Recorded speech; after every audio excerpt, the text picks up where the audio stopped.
तो बुखार क्या करता है, आते ही आपकी भूख बंद कर देता है। पहला काम भोजन।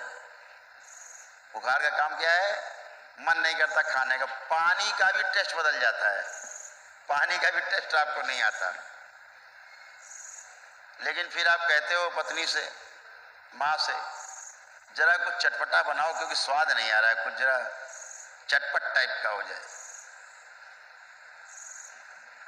जी मचल रहा है कुछ खाने को, अंदर डिमांड नहीं हो रही है, भूख नहीं है, लेकिन जीभ लपलपा रही है, केवल लपर लपर कर रही, जी कुछ खाने को चटपट हो जाए। रोज आदत पड़ी है। तो आप क्या करते हो, बुखार को और निमंत्रण दे देते हो, भैया बने रहो, तो बुखार फिर नहीं जाएगा। क्योंकि जो एनर्जी शरीर की आपकी बुखार के रूप में शुद्धि के लिए आई है, अंदर जला के भस्म करने के लिए आई है, मारने के लिए आई है गंदगी को, उस एनर्जी को आप दूसरा काम देते हो, भोजन दिया, अब वो एनर्जी उसको पचाने में लग जाएगी। वो शुद्धि के लिए, मान लीजिए आपका आश्रम है, 100 कर्मचारी बुलाए जाएं, भैया आश्रम की सफाई करनी है, ठीक है। अब उन्हें आश्रम की सफाई करने के लिए बुलाए गए और उनसे कहो भैया एक काम करो, सब लोग जरा बाहर चलो हमारे साथ और जरा खेलेंगे। अब खेलते रहो दिन भर, सफाई कौन करेगा। तो ऐसे ही आप खेलते हो कि आप फिर खाते हो कुछ ना कुछ। जानवर को आप देखिए, उसको बुखार आए और आप उसकी सबसे पसंदीदा चीज दो, वो मुंह घुमा लेगा, नहीं खाएगा। क्यों नहीं खा रहा है, वो शरीर के रूप में जी रहा है, उसके पास जितनी सूचना है उसकी शरीर के लिए काफी है। और चूंकि उसके अंदर कल्पनाशीलता नहीं है, कर्म स्वतंत्रता नहीं है, वो कर्म स्वतंत्रता ना होने के कारण, कल्पनाशीलता ना होने के कारण वो मौज में नहीं आ पा रहा है कि ऐसा आनंद आएगा, खा के बड़ा मजा आएगा, जरा हल्दीराम वाली भुजिया लाओ, अंदर अंदर चल रहा है हल्दीराम की भुजिया लाओ, जरा कड़ू वाली, कड़वी। ये कल्पना जानवर के अंदर नहीं, बेचारे के अंदर। वो तो सामने जब उसको चीज दिख जाती है तब उसको लगता है अरे यार वाह वाह मजा आ गया, खाओ, तो उसमें रस लेता है। क्योंकि आहार, निद्रा, भय और प्रजनन ये हर इकाई में है। लेकिन जो कल्पनाशीलता है वो इससे ऊपर की बात है। वो इंद्रियों के द्वारा होता है, वो मनुष्य शरीर में है, ज्ञान इंद्रियों के द्वारा आपके होता है, कर्मेंद्रियों के द्वारा आपके होता है, मन के द्वारा आपके होता है। तो ये वो एक अलग अलग व्यवस्था है। तो क्या करता है बुखार, इसको समझ लेना है आपको, तो आपको सुख मिलेगा। क्योंकि अब आप शरीर को देख पाओगे।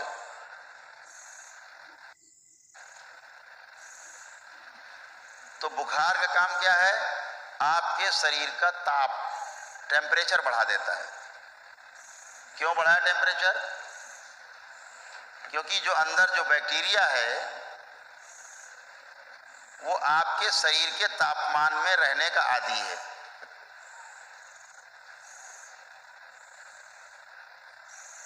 अब अगर शरीर अपना टेम्परेचर बढ़ाता है तो इसलिए बढ़ाता है कि वो बैक्टीरिया असहज हो जाए, उसको लगे कि इससे अच्छा तो मौत है, हमें नहीं रहना। संकल्प किसी को बोलते हैं, हमें भैया नहीं रहना, कहाँ फंस गए, है ना। तो क्या होता है क्रिया, इतना बुखार बढ़ जाता है कि उसी में वो बैक्टीरिया मर जाता है, बर्दाश्त नहीं कर पाता, उस टेम्परेचर को बर्दाश्त नहीं कर पाता शरीर के, जिसमें वो रहने का आदी नहीं है। तो बुखार में इसीलिए गंदगी मर जाती है। एक काम शरीर के रूप में होता है, बुखार का जीवन के रूप में उपयोग देखें तो आप बुखार में जितना ज्यादा आत्म केंद्रित होते हैं उतना कभी नहीं होते। इतना बढ़िया ध्यान आपका लगेगा बुखार में, क्योंकि आपका मन कहीं जाता नहीं इधर उधर, शरीर के आसपास ही रहता है, साथ में रहता है, इर्द गिर्द रहता है, हटता ही नहीं।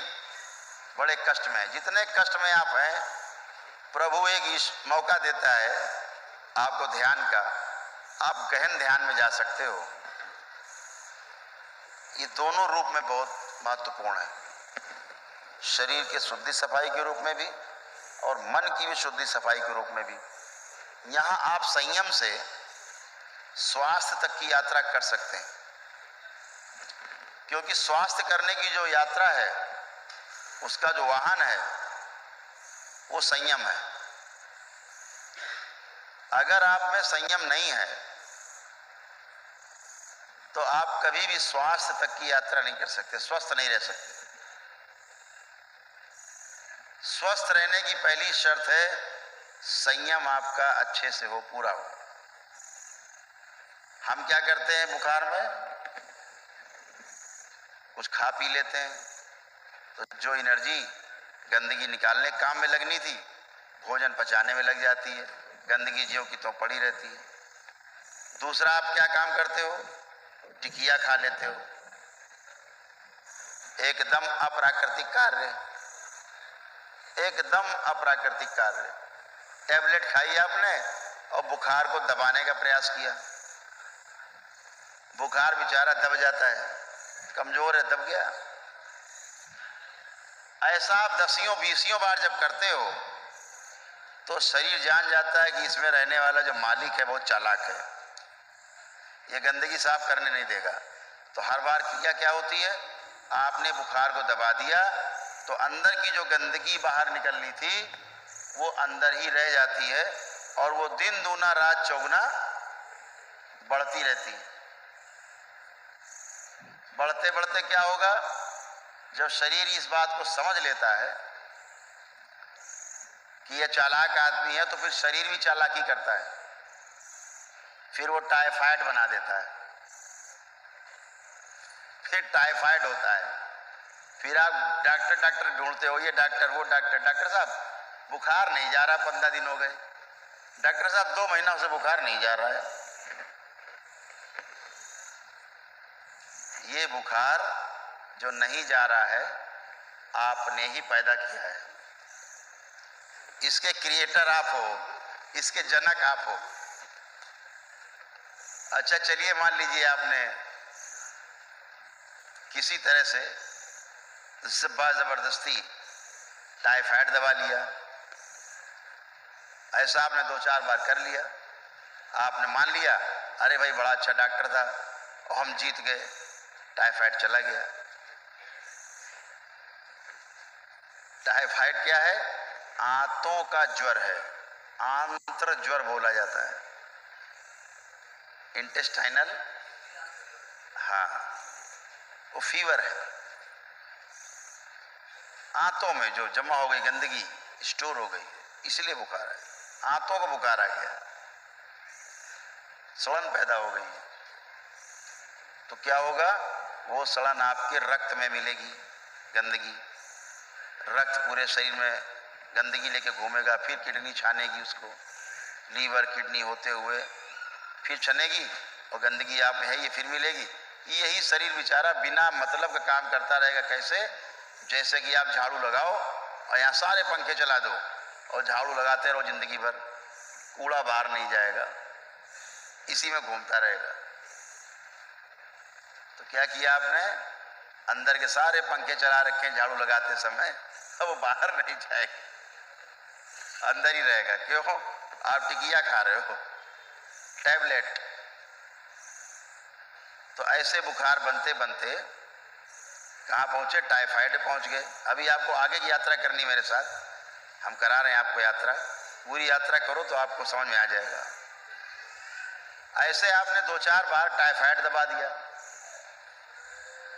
तो अब जो रोग बनेगा उस रोग का नाम है तपेदिक, यानी टीबी,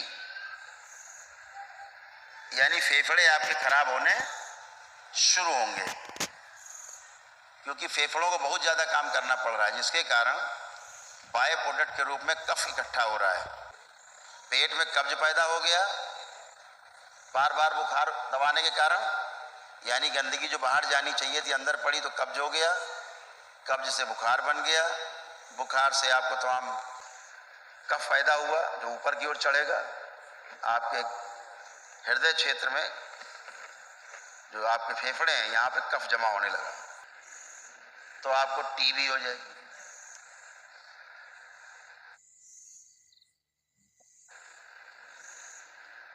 टीबी के बाद भी ध्यान न दिया, फिर आपने टिकिया टैबलेट जारी रखी तो कैंसर बनेगा।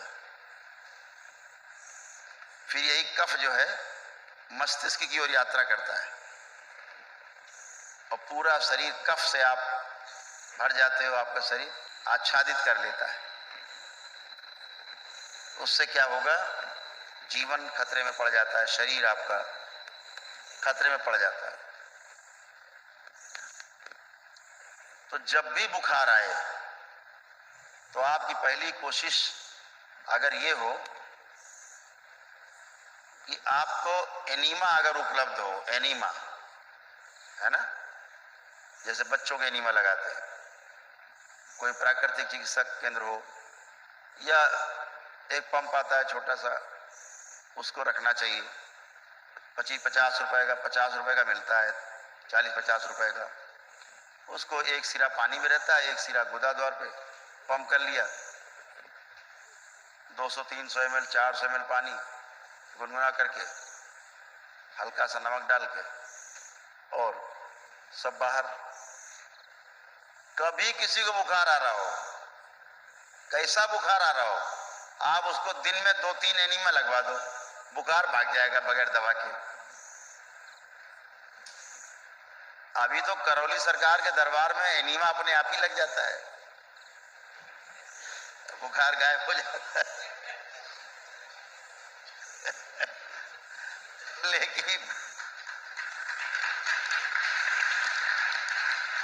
वो जो नकली बुखार है वो तो चला जाता है, लेकिन जो शरीर में गंदगी इकट्ठी हो गई है उसके लिए आपको ये प्रयास करना चाहिए।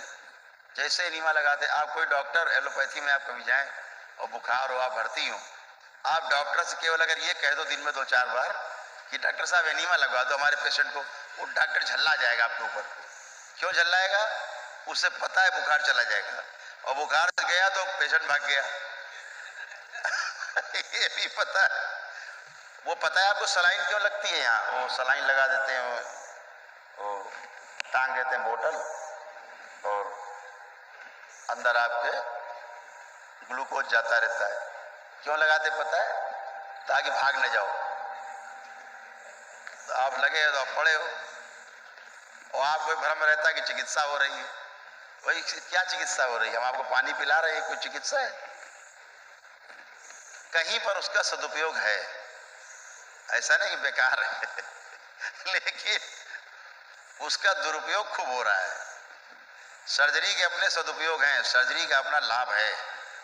जहां पर शरीर भारी खतरे में होता है और सर्जरी की आवश्यकता होती है तो दरबार आपको सलाह देता है कि सर्जरी जरूर करानी चाहिए। लेकिन जहां सर्जरी की आवश्यकता ही नहीं है, दरबार देख रहा है कि यहाँ सर्जरी नहीं होनी है, तो वहां नहीं होनी चाहिए। ऐसे ही लोगों को समझ लेना चाहिए। लेकिन अब वो एक बड़ा व्यवसाय बन गया है सर्जरी का। आप पहुंचे, देखे आपने कि आपको देख लिया ठीक ठाक आदमी है, 1-2 लाख खर्चा कर सकता है, 100% आपको सर्जरी पक्का तय है। और कहीं आपने कह दिया डॉक्टर साहब जैसे भी हो चाहे इसके बराबर रुपया लग जाए, अब आप बचाना है तो समझो पक्का मरे। क्योंकि डॉक्टर साहब अब कोई प्रयोग ऐसा नहीं बचा होगा जो आप पे ना करें। वो उन्हें पता है हर प्रयोग का पैसा मिलेगा। तो इसीलिए बहुत पैसे वाले लोग अस्पताल जाके इसीलिए मर जाते हैं प्रेम से, आईसीयू में वेंटिलेटर पे बड़े बड़े मर जाते हैं। घर वालों को भी नहीं पता लगता है कब मर गए, उनको भी नहीं पता लगता कब मर गए, दोनों आराम में। और कभी कभी तो डॉक्टर को भी नहीं पता लगता कब मर गया पेशेंट, वो 2-3 दिन बेचारे को वेंटिलेटर पे ही रखे रहते।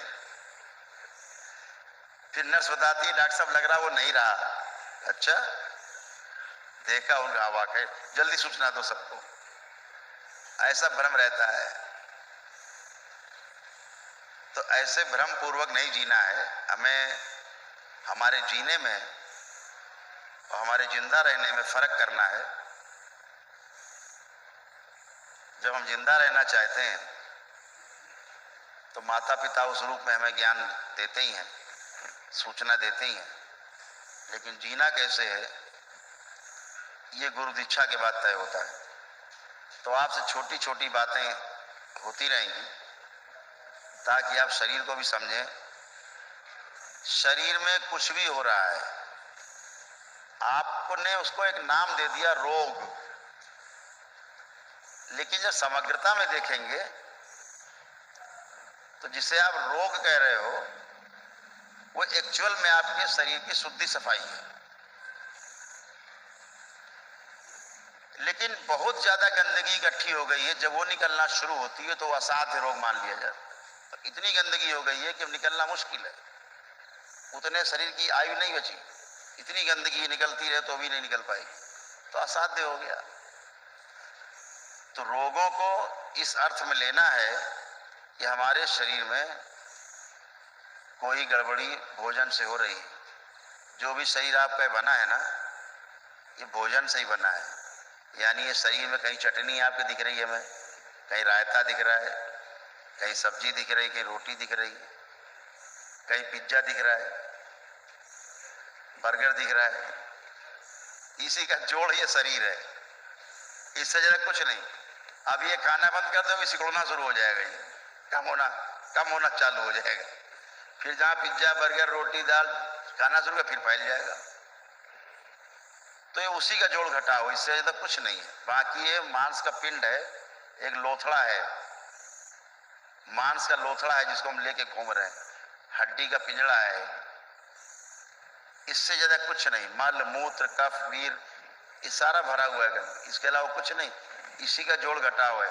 ऊपर ऊपर हम पोते रहते हैं अपना अच्छा करके, अच्छा दिखते रहे, ऐसा कोई पोत पात के घूमते रहते हैं, दूसरों को भ्रम में डालते हैं, खुद भ्रम में बने रहते हैं। लेकिन असलियत जो है नहाने के बाद पता लगती है। स्नान करने के बाद जब शीशा देखते तो असलियत पता लगती। अरे यार झुर्री पड़ने लगी, कोई देख न ले तो कुछ करते जुगाड़ की न देख पाए कोई, लेकिन अपने को तो झुर्री दिख ही रही। अब दूसरा बेचारा आपकी झुर्री देख भी नहीं रहा, फिर भी लग रहा देख रहा है क्या,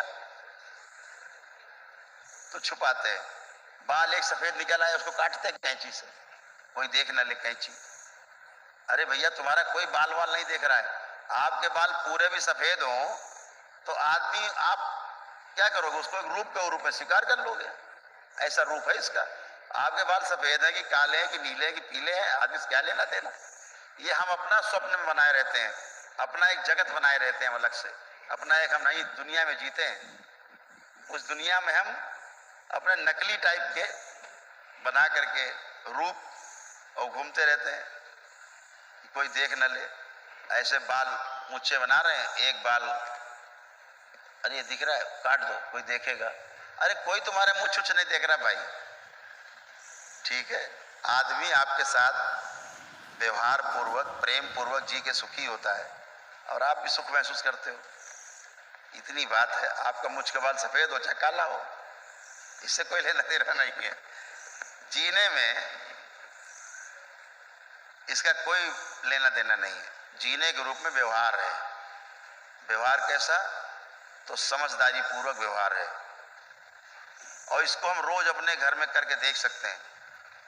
घर के परिवार के किसी व्यक्ति से गुस्से में कभी कोई आप एक बात बोल दें, आपको थोड़ी देर बाद कष्ट होता है, ऐसा शायद नहीं बोलना चाहिए था, ज्यादा बोल दिया। आप उसको रिहर्सल करो कैसे बोलना चाहिए था हमें। आंख बंद करके बैठ जाओ, उस क्षण को ध्यान करो जब परिवार के सदस्य ने कोई बात कही और आपको अच्छी नहीं लगी और आपने प्रतिक्रिया स्वरूप कुछ ऐसा बोल दिया जो परिवार के सदस्यों को क्या आपको भी स्वीकार नहीं होता, तो उसका रिहर्सल करो। दोबारा बोल के देखो, ऐसे बोलना चाहिए था। तिबारा बोल के देखो, यार ऐसे बोलना चाहिए था। चौथी बार रिहर्सल करो, 100 बार रिहर्सल करो। यार ऐसे बोलना चाहिए था। जब इतनी बार आप रिहर्सल करेंगे तो ये रिहर्सल आप में स्मृति के रूप में जगह बना लेगी। अगली बार जब कोई उस तरह से बातचीत करेगा जिसमें आप सुनने पर आपको क्रोध आता था, अब आपकी वो स्मृति सक्रिय हो जाएगी और फिर आप उसे प्रेम से बात कर पाएंगे, हंस के बात कर पाएंगे। यही तरीका है जीने का। जीने